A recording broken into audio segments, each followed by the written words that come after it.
yeah, yeah, yeah, yeah, yeah. Ay, coming in, yeah, flex. I just wanna win, yeah. LABB, who we running with, yeah. 2, 2, 3, 3, I'm on 10 again. Salut les breakers, très content de vous retrouver dans cette nouvelle vidéo un peu différente des vlogs. Ce sont des vidéos conseils que je vais commencer à faire. Et dans cette vidéo conseil, je vais vous donner 3 erreurs à absolument éviter au tennis.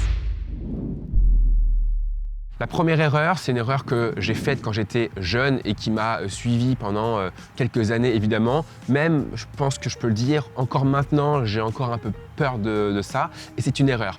C'est la peur de perdre contre un joueur qui est moins bien classé.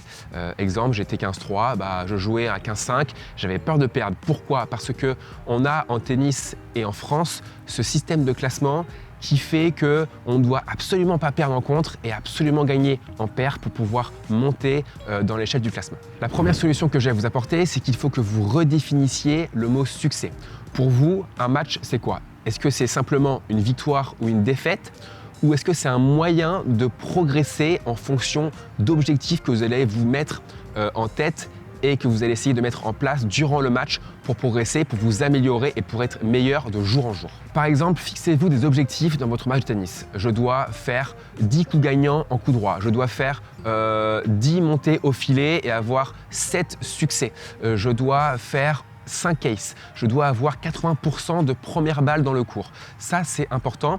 Et si vous réussissez votre objectif, eh bien, c'est là où le mot succès prend son sens. Mais pas dans la victoire seulement ou dans la défaite et donc l'échec. En vous concentrant sur les objectifs que vous avez mis en place, vous réduisez la pression liée au résultat final. Vous allez vous concentrer sur le processus de jeu plutôt que sur le score. Deuxième solution, il faut que vous vous rappeliez que le classement ne reflète pas tout. C'est juste un indicateur, mais en aucun cas, il va prédire le résultat final d'un match. Le résultat du match va être lié à différents facteurs. Vous êtes 15-5, vous jouez à 15-3. C'est pas parce qu'il est 15-3 qu'il est forcément meilleur. Il a 2 bras, 2 jambes, une tête comme vous. Il sait réfléchir. Vous aussi. Il a peut-être plus d'expérience, mais vous, peut-être que vous êtes plus jeune, vous êtes, plus fougueux, plus dynamique, vous savez peut-être mieux. Eh bien, servez-vous de vos points forts pour gagner ce match. Il va y avoir des facteurs externes qui vont forcément jouer sur le résultat du match. Exemple, la météo, le vent, etc. Peut-être que votre adversaire préfère jouer sur terre battue et là vous jouez sur dur. Peut-être qu'il n'aime pas vraiment jouer avec le vent parce qu'il joue à plat et qu'il n'a pas vraiment un jeu sécure et alors que vous si. Donc en fait, tous ces facteurs externes vont jouer sur le résultat, mais le classement est en aucun cas un indicateur qui va prédire le résultat. Et donc encore une fois, vous pouvez vous focaliser sur la stratégie adoptée et le processus plutôt que sur le statut du joueur. Troisième solution, évitez de vous laisser distraire par les attentes. Et en général, ces attentes viennent d'un milieu extérieur, coach, famille, amis et aussi bien sûr vous-même. Et en essayant de répondre à ces attentes, vous créez une pression inutile. Rappelez-vous que le principal objectif, c'est de jouer votre meilleur niveau et de progresser indépendamment du score et du résultat final. Au lieu d'avoir des phrases type « je dois gagner ce match », mettez-vous des phrases en tête du style « je dois couper les trajectoires de balles ». Ça, ce sont des objectifs qui vont vous permettre justement, selon votre objectif bien sûr, mais de ne pas trop reculer, de prendre la balle tôt, de prendre des initiatives, et pourquoi pas de monter au filet. Quatrième solution, c'est d'adopter le match comme une opportunité à prendre pour progresser encore une fois. Si vous abordez tous les matchs, et d'ailleurs je me le mets aussi pour moi, comme une opportunité pour progresser, pour faire mieux, avec des objectifs bien précis d'ailleurs, vous pouvez très bien prendre une feuille pour chaque match et vous notez, je pense, 1 ou 2 objectifs maximum par match. Ça, c'est important. On l'a vu en finale de Roland Garros avec Justine Hénin-Ardenne qui l'avait fait. Félix Auger-Aliassime aussi, d'ailleurs, j'étais au Canada avec lui en 2015, je crois, ou 14, il l'avait fait. Et il me semble qu'il y avait aussi un autre joueur qui l'avait fait. Je ne sais plus si c'était Andy Murray, mais en tout cas, Justine Hénin-Ardenne, Félix Auger-Aliassime, il l'avait fait. Les objectifs sur une feuille de papier bien notée et ils le lisent entre chaque changement de côté pour se rappeler ce qu'ils doivent faire plutôt que de s'occuper d'être focus sur le score ou le résultat. En fait, le score et le résultat, ça va être une résultante du processus que vous mettez en place, du processus des objectifs que vous allez mettre en place. Si vous les réussissez, vous allez gagner le match. Vouloir à tout prix éviter les fautes, ça va être un obstacle pour votre progression puisque ça va limiter votre prise de risque et votre créativité dans le jeu. En essayant de jouer de manière ultra sécurisée, un peu comme je fais, souvent on va être un peu passif, notamment en plus quand on va pas trop sentir la balle, quand on joue pas très bien, on va encore plus se reculer par rapport à la ligne de fond de court et on va jouer encore plus passif. Ce qui va entraîner bien sûr une forme de confiance chez l'adversaire qui va pouvoir dicter le jeu et qui va pouvoir s'attendre à ce qu'on va faire, puisque plus on est loin du court, moins on va pouvoir trouver d'angle, et plus l'adversaire va pouvoir un peu anticiper où on va jouer, moins il va courir lui et plus il va dicter le jeu et nous faire courir. Le deuxième point, c'est que vouloir éviter à tout prix de faire des fautes, ça va vous créer des obstacles dans la prise de risque et dans la créativité de votre jeu. En essayant de jouer de manière ultra sécurisée, vous allez adopter, et j'en suis la preuve, un jeu assez passif, voire ultra passif, ce qui va complètement donner l'avantage à votre adversaire, puisque en utilisant un jeu passif, forcément vous allez reculer un petit peu de votre ligne de fond de court, vous allez moins trouver d'angle, votre adversaire va pouvoir mieux anticiper, moins courir, et à son tour vous faire courir, et aussi à son tour créer du jeu, être agressif. Vous allez courir, vous allez vous épuiser et tout ça, c'est effet boule de neige. Donc en voulant éviter de faire des fautes, vous allez créer un jeu ultra passif et ça va vous desservir.